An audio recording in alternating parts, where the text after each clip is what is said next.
بسم اللہ الرحمن الرحیم۔ السلام علیکم ناظرین، آج کربلا سے جڑا ایک مختصر واقعہ آپ لوگوں کے ساتھ شیئر کرنا چاہوں گا، تھوڑا غور سے سنیے گا۔ سن 680 ہجری میں اسلامی مہینے 10 محرم کے دن، جسے عاشوراء کہا جاتا ہے، اس دن المناک جنگ ہوئی۔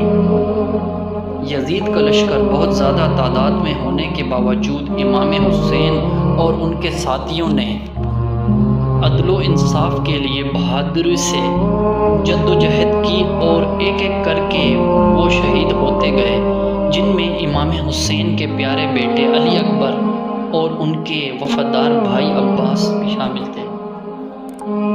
امام حسین نے اپنے ارد گرد ہونے والی تباہی اور بربادی کا مشاہدہ کرتے ہوئے دشمن کی فوجوں کا بہادری سے مقابلہ کیا، یہاں تک کہ وہ بھی شہید ہو